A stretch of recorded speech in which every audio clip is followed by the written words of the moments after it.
Thank you so much for joining us on Ubuntu Radio. Special broadcast from the G20 Leaders Summit is where the President Cyril Ramaphosa of the Republic of South Africa is leading the delegation of South African ministers and senior officials of government, and really the whole public service. Looking at what are some of the issues that are going to be discussed by heads of state and government of the G20 countries. So it's the summit right here at Nasrec and Expo Centre. We thought we should bring in some analysis as well, because this is what we're going to do throughout the 2 days. Well, Sanusha Naidu, thank you so much for your time. And just in terms of, we have spoken to you in a number of times building up to the G20. Just outline for us. Now it's culminating to what will be a successful G20. I've already make that conclusion, given what the president was saying this morning, that we should definitely pat ourselves in the back to say that indeed we have pulled it through. Absolutely, Charlie. I think the moment that we are here, it has finally arrived, and you can't ignore the feeling of that this is an affirmation of South Africa. Yeah. Just looking at the leaders that walked down that red carpet and was received by President Ramaphosa is a sense of, saying we affirm you and we affirm this summit. Irrespective of whatever happens in this closed deliberation, whether or not they are able to get to where they need to get to, and by implication, the fact that they are discussing something means that there's a zero draft. Right? And so they're discussing the zero draft document.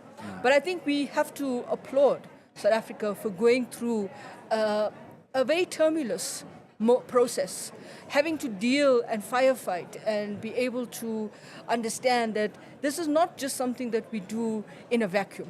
We've got to be constantly in a consultative forum, because we as South Africa, we are the president of the summit. So we have to make sure that we manage the process in a way that makes others feel inclusive, hence the theme of the summit. Inclusivity, right? yeah. Inclusivity, equality, sustainability. That I think captures the essence of what South Africa strive towards in the summit. So I don't know how you felt, but it was very emotional watching all of the months of discussion, all of the back and forth, all of the tensions, all of the taking the body blows of the summit, right? And all of the issues around it, and saying, we got here and we did it. Yeah. And it doesn't mean that we have failed ourselves. In fact, if anything, we have achieved something unachievable, and we've done it. Yeah. Now, let's look at, you're part of the Think 20, the Think 20 that has South African Institute of International Affairs, Institute of Global Dialogue. You still have the Pan-African Thought, the Institute for Pan-African Thought in the University of Johannesburg. The Think 20 Summit also, which is an ideas bank, I mean, for the G20.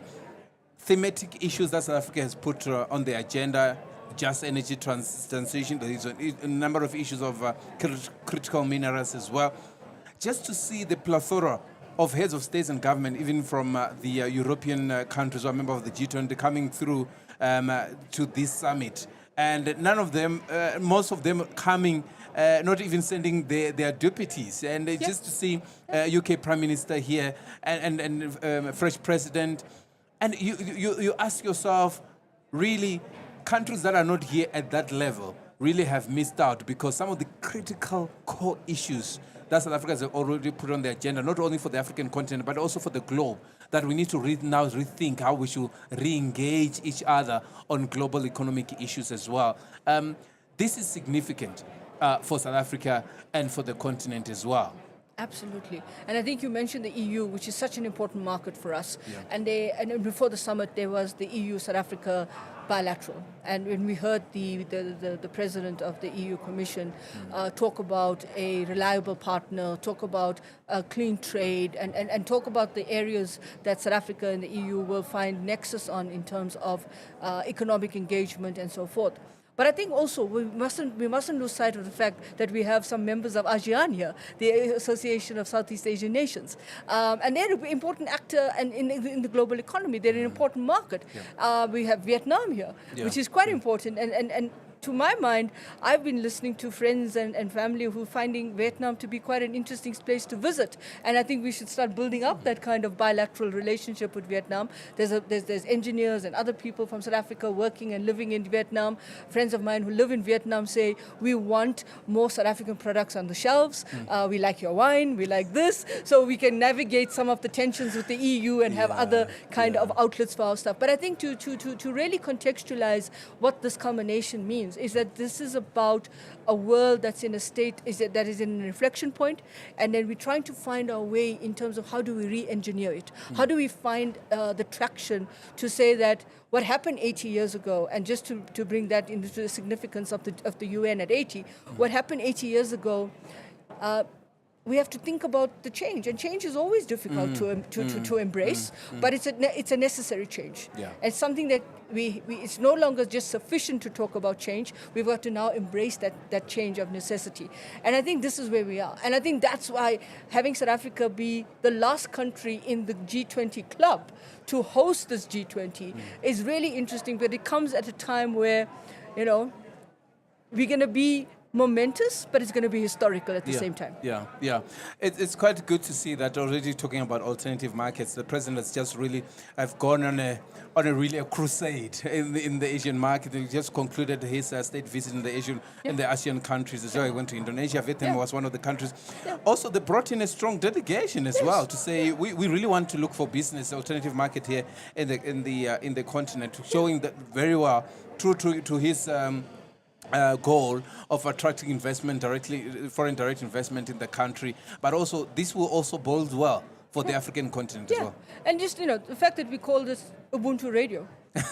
I mean, this is the philosophy of this conference and the summit, right? It's the philosophy of Ubuntu. I am because we are. And I think that symbolism is not lost on the leaders that are here, the delegations that are in attendance to this summit. And you can see that they appreciate that so much because it talks about a collective shared humanity. I mean, that's some of the words that we have been hearing, both in the engagement groups, but also we heard it at the social summit. And we heard it a lot about that collectiveness. And I think that represents the fact that the world of 1945 has now become a world of collective humanity. And we can't be talking about a particular level of an international system that doesn't recognize, include, but also become much more engaging around this shared humanity. Well, because the G20 is really not an organization where it has got a secretariat for to make sure that some of the issues agreed upon are quickly implemented, to make sure that there's follow-ups and all that. How are they going to make sure that it's going to be easier to reach a consensus, finding each other on issues of solidarity, issues of empowerment, be it on women, because we've had a plethora of working groups, right? Look, there's women, there's youth, there's the disability. We just emerged from a social summit as well. They've got a huge document of proposal and the declaration to say that the president received. To say these are some of the issues, please consider this, let the leaders consider this. Are we going to reach the declaration on some of the key issues here? Are they going to find each other? I think you and I both want to be a fly in that room right now, Absolutely. right? Because I think they're beginning to bring these discussions now into a kind of collective context.